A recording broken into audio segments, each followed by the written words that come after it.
Hi, this is Jim from Safety Wars. Before we start the program, I want to make sure everyone understands that we often talk about OSHA and EPA citations, along with some other regulatory actions from other agencies, legal cases, and criminal activity. Everyone is innocent until proven guilty in a court of law. Proposed fines are exactly that, and they are often litigated, reduced, or vacated. We use available public records, news accounts, and press releases. We cannot warranty or guarantee the details of any of the stories we share, since we are not directly involved with these stories, at least not most of the time. Enjoy the show.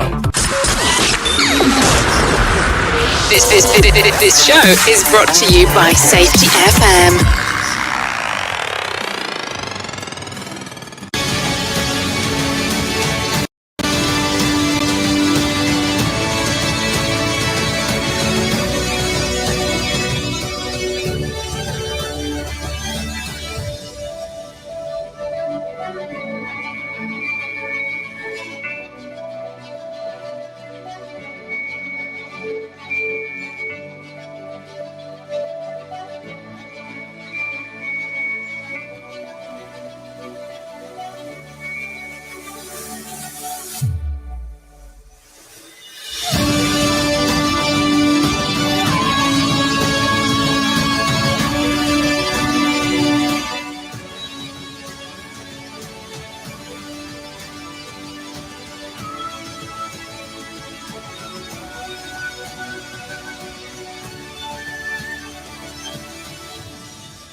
So, a lot of stuff went on today with OSHA.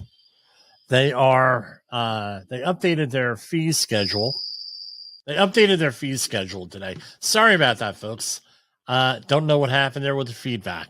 But anyway, they updated their fee schedule yesterday. It was printed in the Federal Register. And we'll cover it tonight. Also, a whole bunch of other stuff going on with OSHA. They finally updated their press releases. So that was actually a pretty good thing. They're finally on board now as of last night with everything going on here. Let me make sure we are on. Yes, we are on live on YouTube. All right. So we're probably going to be, just to let you know, we're going to be doing some live things. The way we're setting up the program nowadays is we're going to do 15 minutes, right, at a clip. And then if that clip, I'm satisfied with it, we're going to release it separately on social media platforms. People like the 15-second type deal with things, which is fine. They like 15 seconds. Like it real quick, not the hour-long format. We're going to try that out coming up, and we'll be releasing other stuff. Just check back here. Join us. We're on TikTok as Safety Wars, LinkedIn under my name, Jim Poesel, Poesl. Also, we have a corporate Facebook page, Safety Wars, and many, many other things out there. So, if you're interested, go and check things out. We're expanding things for 2024 now that things aren't as crazy now. Or someone say, Jim, you don't function well unless things are crazy. And there's some truth to that. So anyway, I'm going to do a share screen here. We're going to go right to the OSHA press releases here. And if you are an outreach trainer, this is what you want to pay attention to, is that they updated their penalty amounts, OSHA did, for 2024. And let's share that.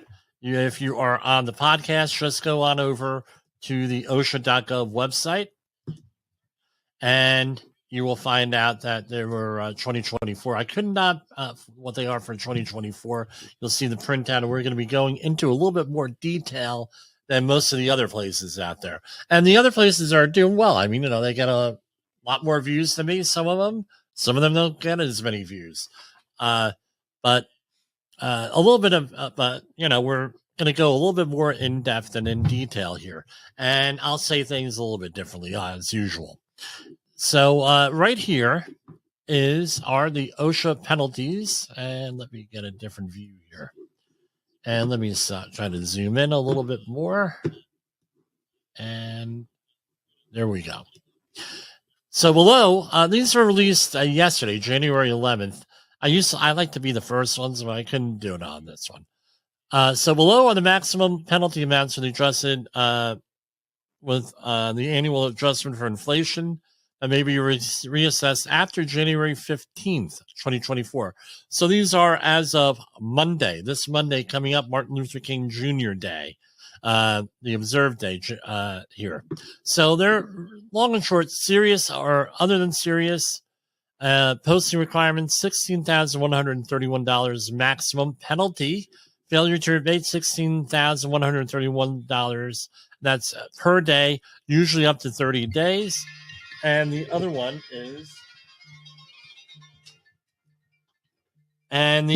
is willful or repeated, $161,323 maximum violation. And maximum violation. If we mosey on over to the big one here. So this is the actual memorandum. You can tell a lot. Usually if the outreach trainers just go by here and you may see a little slide on there. But if you really want to get in depth, which is what I hope you do on your 30-hour courses, what I do, I always break this out. Or if I have to do a presentation for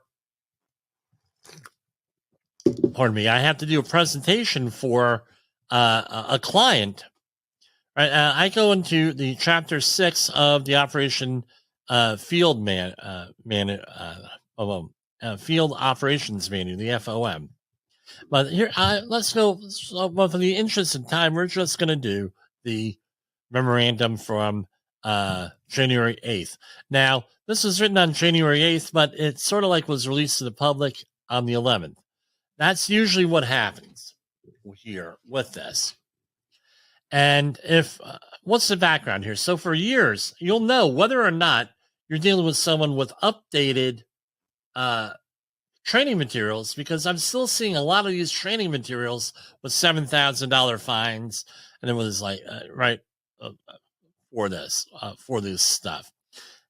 And that was the original stuff in the Occupational Safety and Health Act. When it was first passed, they had very low fines in there. And a lot of the training materials, and I see brand new trainers with these training materials. They buy them from certain online sources, and they're not updated. And as a mentor of mine, Miles O'Malley, used to say, he's a legend here in New Jersey. He was teaching at Rutgers in the outreach center, was you have to carry your own water. You have to do your own research. You have to do your own thing here, because that's the only way you're going to be able to learn about this stuff. And to make it, you need to soak time, as Fred Sutton, friend of the program, says here. You got to do your own work. So here we have serious, right? The minimum penalty is $1,190. Again, everyone uses this page here, very general, but important you use this. So serious is $1,190 per violation, $16,131 for a maximum violation. Other than serious, it could be zero. It could be up to $16,131. And the note on the serious, this amount reflects the actual minimum penalty with all penalty reductions, which rectifies error the previous year's minimum penalty posted. All right. Willful or repeated, you're looking at a minimum penalty of $11,524 or $161,323. For a posting violation, it can go 0 to $1,631. A posting violation is when they write you a citation and you don't put it up. Or it could be other things also with that. And then your failure to abate penalty is $16,131 per day. Unabated beyond the abatement date, generally limited to a 30-day maximum. So if OSHA gives you a citation, like when we go through these citations, it says must be abated by X number of date. It's usually within a couple of weeks. And you could probably argue that, right? Don't try to argue it without an attorney, of course, with them. And you can probably get a little bit of leeway and say, look, we're trying to do it, making a good faith effort, but we have to, you might be able to do that. I've heard of people doing that, but, don't count on it. Right? Usually this is what it comes down to. You get notified verbally in the closing conference or somewhere around during the initial visit, and hey, you have a problem here, and you should say, oh, wow, hey, maybe we should pay attention to that, and you get the notebook out and you go and write it down. Okay, great, and then you abate that, and maybe you could abate it on the spot, which is the best thing. Then going from there. So now you have what is called a gravity-based penalty.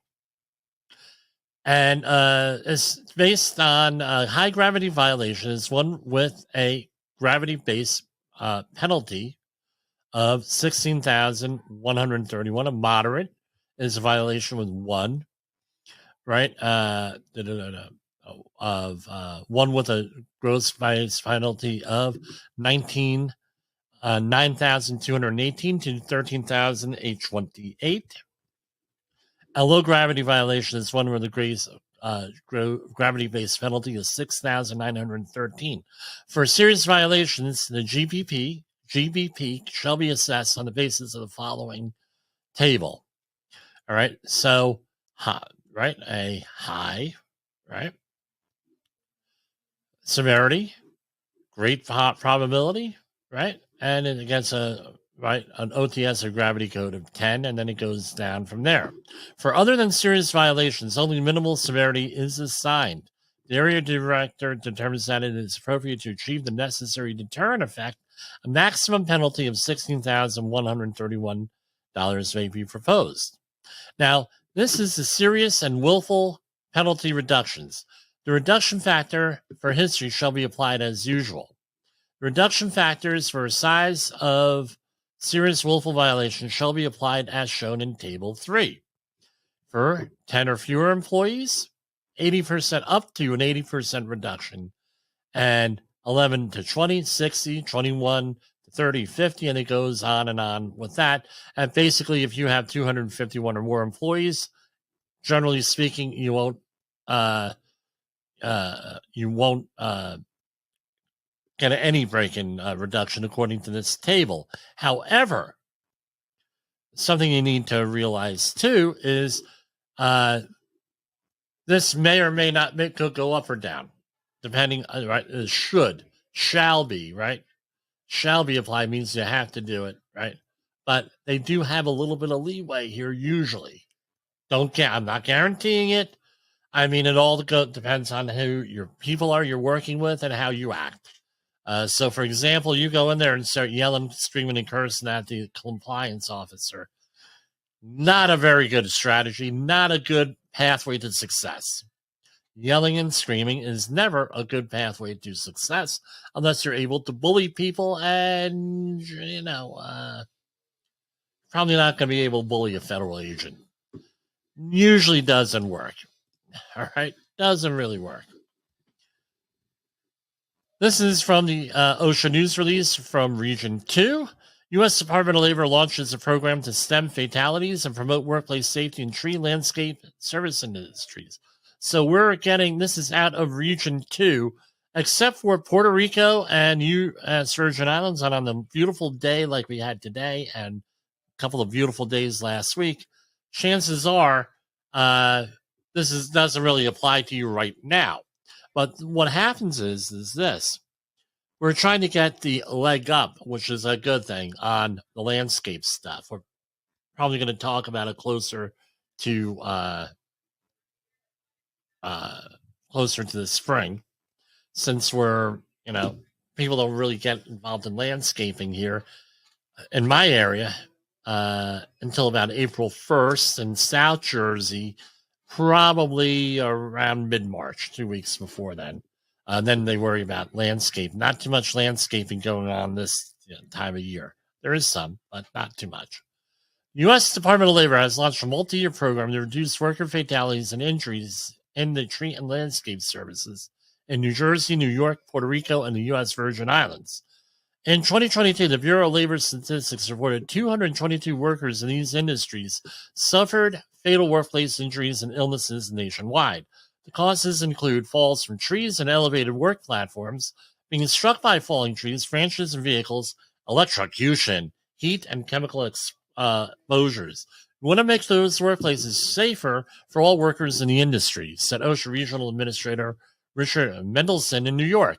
By intensifying our focus on the tree and landscaping industries, we can help employers provide effective management of workers' safety and health protection to reduce the extent and severity of work-related injuries and illnesses. OSHA's new regional emphasis program covers employers in Region 2 and includes 2 elements. First, the program will provide initial and ongoing outreach to employers, employees, and stakeholders to raise awareness of the hazards associated with tree trimming and landscaping operations. Second, OSHA will conduct targeted safety and health inspections of tree and trimming removal, landscaping services, and site preparation contractors to assess employer compliance to reduce employees' exposure to hazards. So what are they looking at? You got a crane, grappler, stump grinder, loader, chipper, working at elevation on aerial lifts or other devices, climbing, trimming, and removing trees, and operating powered equipment. These activities expose workers to danger that are among OSHA's strategic emphasis areas, including falls, amputation, noise, electrical, struck by injuries. The program is scheduled to run through the fall of 2028.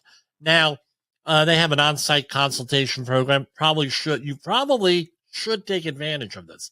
Now, this is what the reality is, right? Because they're expanding their focus, right? You're going to hear, well, and I heard this recently from a client. Well, we were told, we went to a trade group, to a conference. They said X, Y, and Z regulation doesn't apply to us. And you're telling us that X, Y, and Z regulation does apply to us, and OSHA paid us a visit and said that X, Y, and Z thing applies to us. Who do we believe? I would believe OSHA, and I would believe me, right, secondarily, right? A trade group, not necessarily, because a trade group often pushes back on a lot of stuff. The most recent one is like the Chimney Sweep trade group out there, where they had a lawsuit against OSHA, and it went all the way up, and so now they reached a settlement, and basically OSHA got pretty much everything they wanted. I believe where the Chimney Sweep organization got clarification, which is what they wanted. I have a feeling that this might be a similar thing with this. So, for example, landscapers. Who are landscapers? Who do they hire? They're going to hire probably a teenager or young worker. They're going to hire an at-risk worker. For example, someone who's coming back into reentry. And they're also going to hire day laborers and what they call lower skilled workers, even though I tell you what, landscapers have a skill. Believe me, have a skill. But so those are all short-term seasonal workers.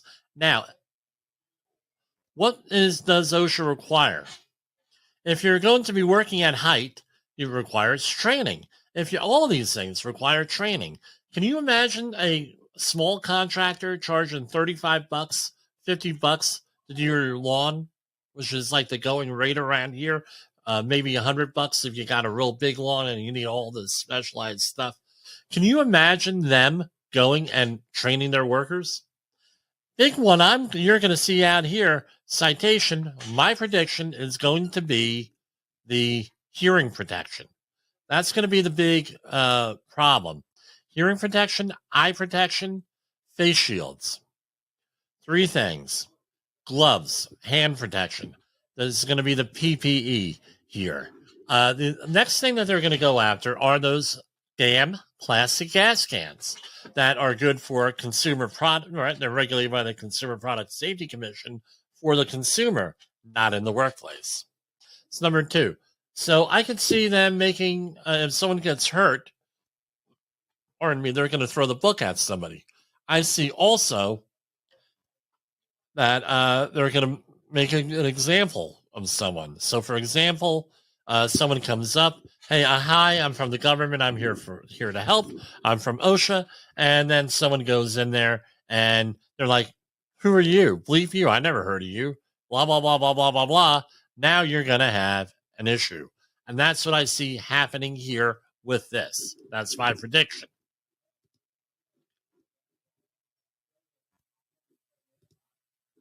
Okay. And now we're on to the U.S. Department of Labor press releases. Staten Island Health Center will pay $195,000 to former employee who reported concerns of risk in-person staff meeting as pandemic grew. I remember reading about this way back in 2020 here because there were a lot of stuff going on. So with the pandemic. So this was the height of the pandemic. Right, March 2021. As COVID-19 became a global pandemic, an employee of a Staten Island Community Health Center asked permission to allow a regularly scheduled meeting to be held by teleconference, and then change the format of the meeting to a teleconference rather than meeting in person in a windowless conference room. So, what the implication is that there wasn't enough ventilation here. When the health center's CEO insists they hold the meeting in person, the employee changed the meeting format back to in person, but did not attend the meeting given their concerns about being exposed to the virus there. 2 days later, the center suspended the employee for refusing to attend the meeting and for unspecified insubordination. It prohibited them from access to all work sites. A few weeks later, the clinic terminated the employee in April 2020 without further explanation. The former employee filed a whistleblower complaint with OSHA.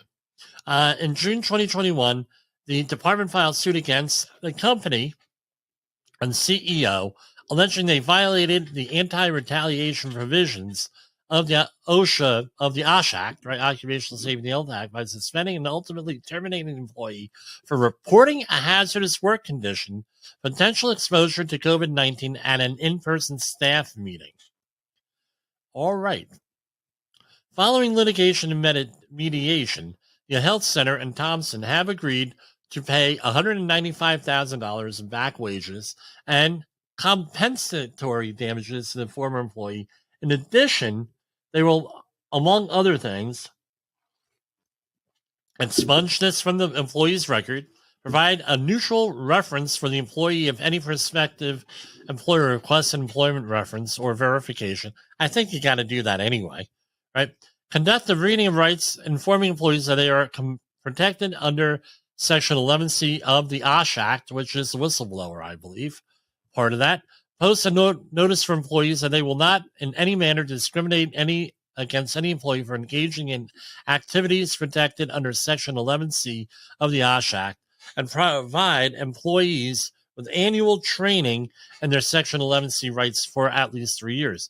The Occupational Safety and Health Act guarantees workers the right to raise safety and health concerns to their employers without fear of retaliation, said OSHA Regional Administrator Richard Mendelson in New York. The companies, I mentioned it one time before, but I go against it. Inexcusable actions have a chilling effect on other employees coming forward with concerns about health and safety hazards in their workplaces. And again, this is all whistleblower stuff.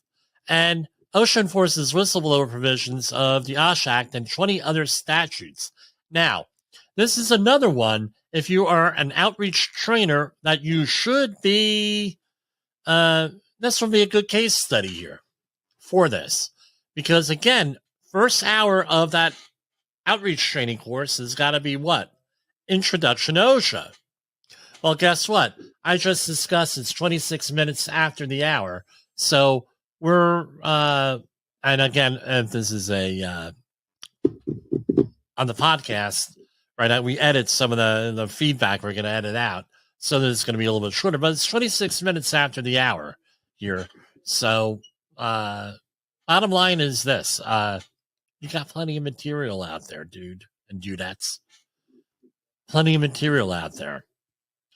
And again, if you are a CEO and you're not sure about what your obligations are under OSHA, give us a call, 845-269-5772, or drop us a note at jim@safetywords.com, and we will help you in this area. Oh, and by the way, if you're buying your certificates on the street in New York City, right, like I'm still hearing reports of, you probably are missing this information. And we're going to go to our first commercial break. In the professional safety community, communication and planning are just a few keys to your program's success. The question many practitioners have is, where do I start? Dr. Jay Allen, the creator of the Safety FM platform and host of the Rated R Safety Show, has built a global foundation to help you along the way. Go to safetyfm.com and listen to some of the industry's best and most involved professionals, including Blaine Hoffman with the Safety Pro, Sam Goodman with the Hop Nerd, Sheldon Primus with the Safety Consultant, Jim Pozell with Safety Wars, Emily Elrod with Unapologetically Bold, and many others. As individuals, we can do great things, but as a team, we become amazing. Dial into safetyfm.com today and surround yourself with a powerful force of knowledge and support.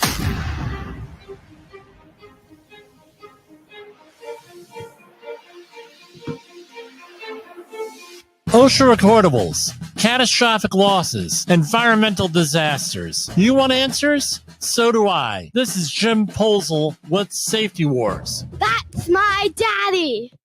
This is Safety Wars, broadcasting to our brothers and sisters in the occupied territory of behavior-based safety. Get out your secret decoder ring. Here is your nightly message. How you respond to failure matters. How you respond to failure matters. You are listening to Safety Wars. Tomorrow's Safety Today. Okay, continuing on with our U.S. Department of Labor press releases here. Readout, Acting Secretary Sue, my apologies there, I'm not sure how to pronounce that, holds a roundtable with Arriva Las Vegas Workers Center. This is out of Washington. Acting Secretary of Labor Julie Shu joined members and leaders of Arriva Las Vegas Workers Center on Wednesday, January 10, 2024, for a roundtable discussion on protections for immigrant workers and their enforcement. The event included a discussion on the department's process for supporting worker requests for prosecutorial discretion and highlighted examples of successful Department of Labor enforcement efforts. The roundtable fell on the one-year anniversary of the department obtaining consent judgment in federal court requiring a Unforgettable Coatings, I'll mention the name, a Las Vegas paint and specialty coatings contractor who intimidated workers, allegedly, to pay $3.6 million to 593 employees in 4 states. Arriva Las Vegas Workers Center assisted the department in contacting workers during that investigation. Just out of curiosity, how much money is that per person? Hold on. Yes, I know I'm rude. I'm doing the calculator here. 3 divided by 593. So each worker got just shy of $6,100 for that. Wow, that was, good job there, guys. Arriva is a recipient of a 2023 Susan Harwood training grant from OSHA. These grants are used to support education and training to help workers and employers recognize serious workplace hazards, employee injury prevention, and understand workers' rights and employers' responsibilities under federal law. This is a quote from Acting Secretary of Labor, Julie Shu. I want to recognize the important work of each of you and Arriva Las Vegas as an organization does. I know that many of you are leaders in your community. I also congratulate you on your Susan Harwood grant, which is awarded by the Department of Labor to help community organizations promote occupational safety at work. It is a priority for me and my department that all workers can exercise their rights. The Department of Labor must also do everything within our power to enforce labor laws. Enforcing labor laws is a tool not only to combat wage theft and protect workers, but also to support them in increasing their power. Let's work together to achieve it. All right, next one. Here we have out of Hartford, Connecticut, not too far away from where we are now. Court enters consent order for a contractor to pay $13,000 in back wages and back pay, punitive damages for retaliating against an employee. After an investigation by U.S. Department of Labor, a federal court entered a consent judgment requiring a government contractor based in New Bern, North Carolina, to pay a total of $13,885 in back pay and punitive damages to an employee for violating the anti-retaliation provisions of the Fair Labor Standards Act. The department found that D2 Government Solutions, LLC, retaliated against an employee who complained about their wages to D2 and the Connecticut National Guard, a government entity with which D2 had contracted. D2 issued an employee a disciplinary letter that prohibited them from contacting government officials about their employment. Oh, by the way, you know what that's called? That's called a violation of your civil rights. Because under all these laws, you have a right to talk to the government. What way it is, right? An action that could discourage other employees from engaging in an FLSA protected activity. So this is a protected activity. The people say, don't talk to the government. Real bad idea there. What I do point out is you're as a federal agent and you're supposed to tell the truth. That's all I usually say here, right? An OSHA compliance officer is a federal agent. Can't really lie to him. And that's pretty much where I stop, right? You want to talk to him? Good. Just don't lie, all right? Because if I lie, I go to jail with him, right? It's because it's considered perjury. Or anybody else. Any cover-ups, it's a real bad thing. As further evidence of retaliation, the employee was not reinstated following a temporary layoff, though 5 other laid-off D2 employees were called back to work. The FLSA prohibits employers from firing or taking other adverse action against employees for exercising their rights. Effective enforcement of the Fair Labor Standards Act requires that employees feel free to speak to the U.S. Department of Labor and cooperate in our investigations. The department will take swift legal action. Yeah, they will take swift legal action to hold employers accountable when they chill employees from asserting their rights, including the right to communicate with the department about potential wage and hour violations. And I'll add, you have whistleblower provisions there too in 20, I think it's 20 plus, right, areas. So you cannot tell your employees not to talk to the government. Can't do it. This is what I laugh about with these non-disclosure agreements that we are all forced to sign in many different ways. Well, my understanding, I'm not an attorney, I don't play one on TV, is that if someone's doing something blatantly illegal, guess what? You got to report it. Right? You're supposed to report it. Whether the government chooses to do anything about it, they're a totally different story. But no, they don't cover illegal activities. So, for example, let's say that they are torturing employees in the back room here of your office building, and they're getting beat up and everything. Well, you have an NDA agreement. You're not supposed to disclose that and call the police or something. And I've had people pull this crap, right? Oh, well, you signed an NDA, Jim, or this is like 20 years ago. Actually, more than that. Oh, I'm getting old. 25 years ago, I worked for other people. Well, we're doing this, but you're not allowed to disclose it because you have an NDA. Yes and no. You're paying me directly. If you're doing something illegal, I'm supposed to report it. Now, how do some people get around it? And even this, my understanding is not even legal. They attempt to get around it by having a third party get hired by an attorney, and the third party only communicates with the attorney, and then you have attorney-client privilege, which, right, Talk to an attorney on that. I'm not an attorney. So the case reminds employers that the U.S. Department will not tolerate retaliation, will seek to recover back pay owed to employees. The Fair Labor Standards Act forbids employers from taking adverse action against employees for engaging in protected activities such as inquire about their pay, filing a complaint, or cooperating with the U.S. DOL. D2 Government Solutions provides administrative and logistical support through contacts with military bases in multiple locations. All right, so we have it on there.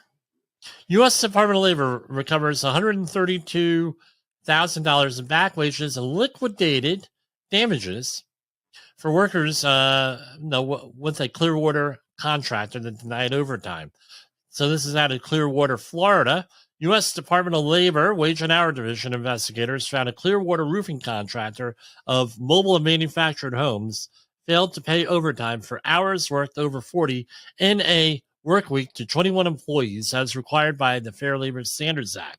Specifically, the employer paid workers by the piece, but failed to pay the time and 1.5 rate for hours worked over 40. In addition, all Florida weatherproofing did not include a non-discretionary bonuses in the employee's regular rate when computing overtime payments.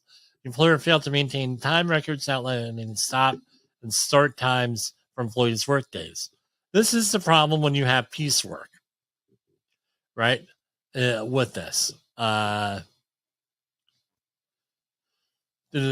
even if you're being paid by the piece, if you're still working over 8 hours, time and 1.5 hour rate for hours worked over 40. Way it is, according to this article from the Department of Labor. And an investigation, apparently this is a repeat one, an investigation concluded by the agency in 2019 found similar overtime violations. And it was $132,400 in back wages and liquidated damages for 21 workers. And the agency assessed the employer $8,463 in civil money penalties to address the repeat nature of the violations. Quote, and this is from Wage and Hour Division District Director Nicholas Ratmuroff in Tampa, Florida. Paying workers by the piece does not excuse an employer's requirement to pay overtime when the employees work more than 40 hours in the work week. All Florida weatherproofing and construction is well aware of their obligation after our agency found similar violation just 4 years ago. Once the workday begins, employers must count preparation work, travel time, and principal work activity as hours worked. Employers and employees can reach out to us by helping us. Right? Blah, blah, blah. Now, I'm going to draw, this is often what happens. I'm not saying it happened here, but this is often what happens. You have high turnover rates and right? So an executive may rely on someone in HR, someone in payroll to manage this. There's rollover, there's turnover. New people come in. Guess what? They don't have the knowledge of this. And the same thing is this. I tell workers, and I tell people professionally, if you're going to be working for someone, and I go through this, right? I teach at, I'm going to be teaching again this year at a university in their outreach program for at-risk workers or in underserved communities. One of the things that happens is, right, especially I'm giving the outreach course, I make darn sure, or even if I don't have time to do it, I do it over a break, and we all get a big kick out of it, is the establishment search on the OSHA website. I said, look, if you're going for work for an interview, check out what's going on that establishment search on OSHA to figure out, see what kind of violations they've had. Also, don't be afraid to Google and everything else. I said, no, if you use Google, things like that, how reliable is, maybe good, maybe bad, depending on the source. However, when that establishment search, that's pretty much dead on there. And we go through all of the, hey, look up this company, look up this company, look up this company. About half the time we find companies, they're like, holy Wuvno. They did this, they did that. Wow. So we teach them that as a necessary skill so they don't get preyed upon by predatory employers. That, by the way, I would like to take credit for coining that phrase, predatory employers. The U.S. Department of Labor has obtained a consent judgment in federal court that requires the Philadelphia Home Health Agency and its owner to pay approximately $1.6 million in back wages and liquidated damages to 288 workers. Right, the consent judgment follows a complaint filed in February 21st, 2023, against a company and the owner. The investigation by the Wage and Hour Division found employers did the following: paid home health aides and their regular rates of pay for all hours worked, failing to pay overtime, failed to combine hours between multiple clients for overtime calculation purposes. Sounds like a real accounting issue here. Did not pay home health aides for time spent traveling between clients' homes in the same workday. Maintained inaccurate records of hours worked due to not tracking hours for travel time. Failed to keep payroll records for the part of the period of investigation.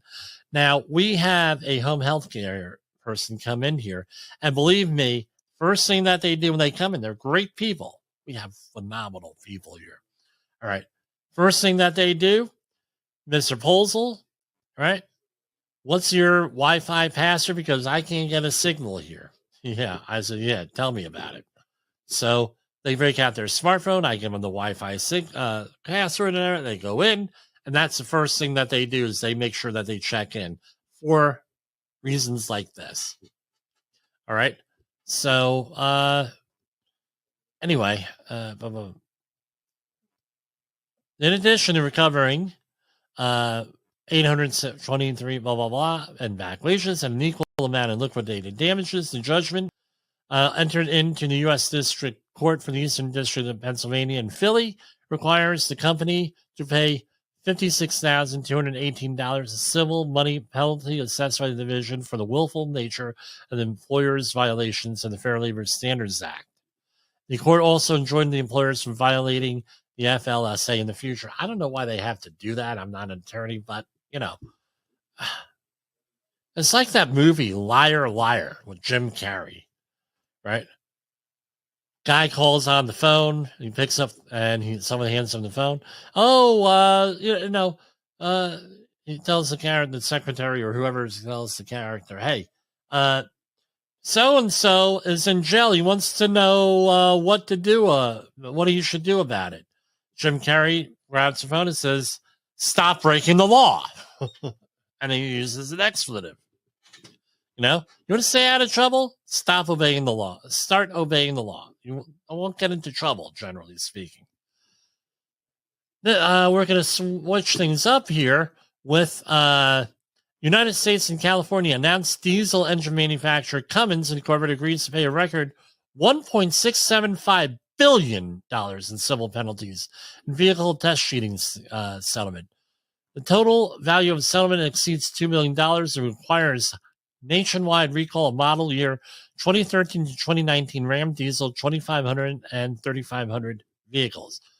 All right. The Justice Department Environmental EPA, California Air Resources Board, and the California Attorney General's Office released the details of a proposed settlement with diesel engine maker Cummins Incorporated for alleged violations of the Clean Air Act and California law. Beyond agreeing to pay the $1.675 billion civil penalty, the largest ever assessed in a Clean Air Act case, Cummins has agreed to spend more than $325 million to remedy the violations, which included the use of software defeat devices that circumvented emissions testing and certification requirements. Under the settlement, Cummins must complete a nationwide vehicle recall and update the software in hundreds of thousands of Ram 2500 and 3500 pickups. And it goes on and on and on. Pretty, I tell you what, there was another car company that had a similar situation happen a couple years ago. And this is not a government website, so I really am not supposed to share that with you. I usually only share government websites here. This is from EHS Daily Advisor. OSHA Enforcement Roundup 2023 fourth quarter. So this is the highlight. Corn Milling Company fined $1.8 million in Wisconsin. All right. With that, a lot there, and it had to do with, we covered the program, grain dust. Report trenching hazards lead to 7-figure fine, penalty $1.8 million. This is out of Minnesota, story we covered here in June. And no protective systems and other things going on there, $1.8 million. Here we have a machine hazard, primarily guards, and this one is also in Wisconsin, too, from Wisconsin, $1.4 million. No, a guy got caught in a machine that was unguarded. Severe violator fine again for fall hazards. This is out of Ohio, $730,000. A machine shop cited for safety and health hazards. Guarding issues, 58 violations. I remember this one, $596,000. And this is out of Texas. Employees suffer fatal fall, $522,000. This is a local one. New York contractor was cited by OSHA after their investigation found the contractor could have prevented a roofer's fatal fall by following legally required safeguards to prevent falls. And next one, $312,518. This is machine hazards lead to fatal falls here. Again in Wisconsin. For whatever reason, they're very active in Wisconsin. So this one is out of the Federal Register. California Occupational Safety and Health State Plan and Operational Status Agreement. So a little bit of insight here. That's the only reason why I gave it. It's not, I'm covering it. It's not really big news, but it does give us some insight here. California. Yeah, let me check on time here real quick. Okay. California administrators, administers an OSHA-approved state plan to develop and enforce standards for public sector and private sector employers pursuant to provisions of the Occupational Safety and Health Act. The California Occupational Safety and Health Act plan received initial federal OSHA approval in 1973. Going on and on and on. So there's a new operational status agreement. So on September 15th, 2022, OSHA in California signed a new operational status agreement to replace a previous one. And going on, why are we hearing this today? I don't know. On here. Basically, first, the operating status agreement clarifies that federal OSHA enforcement authority within the U.S. military installation applies when installations' borders are secured and access is controlled, but that California continues to have enforcement authority over state and local government employers on such military installations. So the bottom line is here, if you're federal, right? OSHA has jurisdiction, and we all know what that is, right? And state and local government employers, they have it for state and right, California has jurisdiction. Also, the federal enclave, and over which federal OSHA retains enforcement authority, revises the specific list of recognized federal enclaves to bring that list up to date. Third, 2022 OSHA clarifies the scope of OSHA authority over employers operating on Native American reservations, trust lands, including that California continues to have enforcement authority over state and local government employers operating such lands and over tribal member employers operating outside of such lands. And fourth and finally, there is a new definition of maritime employment over which federal OSHA maintains enforcement authority, including dredging, pile driving, similar operations on navigable waters and all floating drilling platforms on navigable waters. Goes on and on and on. So that clarifies things. If you work in California, I'm sure in California this is an issue there. Otherwise, they wouldn't have done this. Here we have one from KNEWZ, KNUDS. Right, volcanic superstructure forming under the Pacific Ocean is larger than Idaho. The old phrase that we're not making any more land isn't true. Volcanoes can do it. Right, so KNEWZnews.com, that's knews.com, has learned new details about a plateau in the western Pacific Ocean. Doesn't qualify as land by definition because it's not on the surface, but it's growing in size. Scientists call it the Melanism. Sorry, I cannot say that word. MELANESIAN, border plateau. And research being published Monday, January 15th, offers to call the source of it Ocean Mid-Atlantic Superstructure. So, okay, great. I know there is a submerged almost continent out there, right? I forget the thing out there, out in that area. I'm wondering if that has something to do with that. Chemical Safety Board news release. This was issued, doesn't have a date on it. The day, first day of Kwanzaa, December 26, 2023.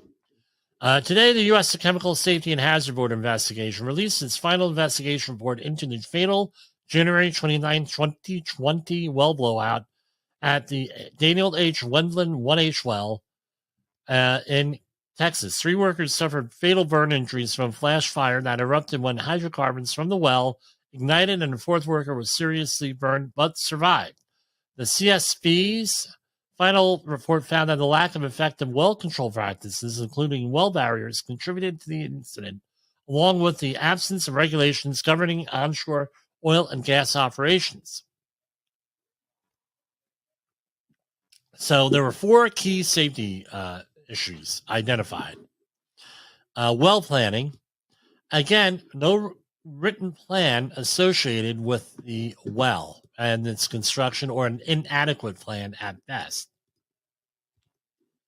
Checking the time here. Okay, well control for completed wells and underpressurized reservoirs. The CSV learned that the industry guidance does not provide reliable methods for well control for completed wells and underpressurized reservoirs. Further, existing regulations do not require the implementation and maintenance of well control for onshore oil and gas operations. 3. Ignition source management. During the incident, a mixture of flammable hydrocarbons released from the well found an ignition source. Multiple potential ignition sources were identified in the vicinity of the open well bore.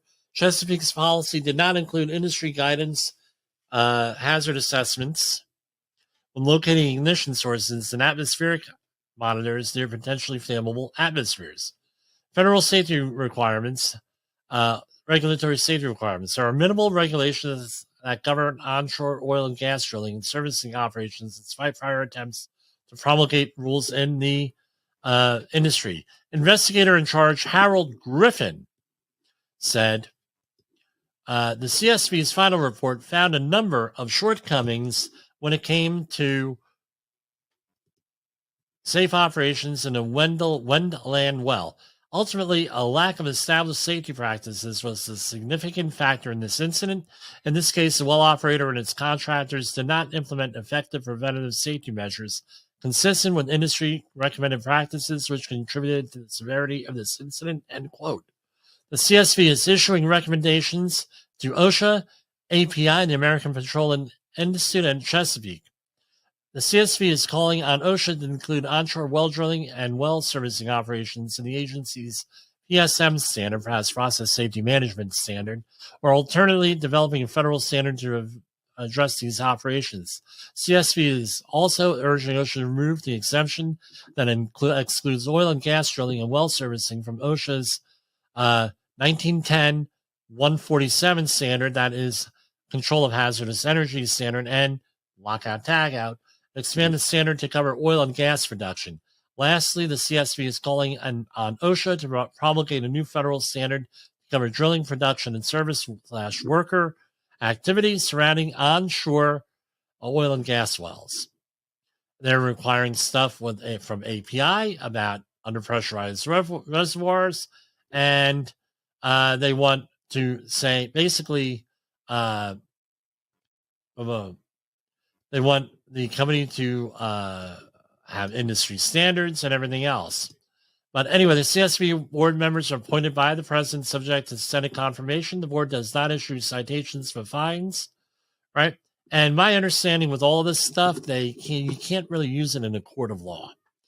So we can use it on Safety Wars. That's all that we have for today. We are going to having hopefully a productive 3-day weekend here. I hope everybody else in the United States enjoys this 3-day weekend, and we'll go from there. For Safety Wars, this is Jim Polzel. The views and opinions expressed on this podcast are those of the host and its guest and do not necessarily reflect the official policy or position of the company. Examples of analysis discussed within this podcast are only examples. They should not be utilized in the real world as the only solution available, as they are based only on very limited and dated open source information. Assumptions made within this analysis are not reflective of the position of the company. No part of this podcast may be reproduced, stored in a retrieval system, or transmitted in any form or by any means, mechanical, electronic, recording, or otherwise, without prior written permission of the creator of the podcast, Jay Allen.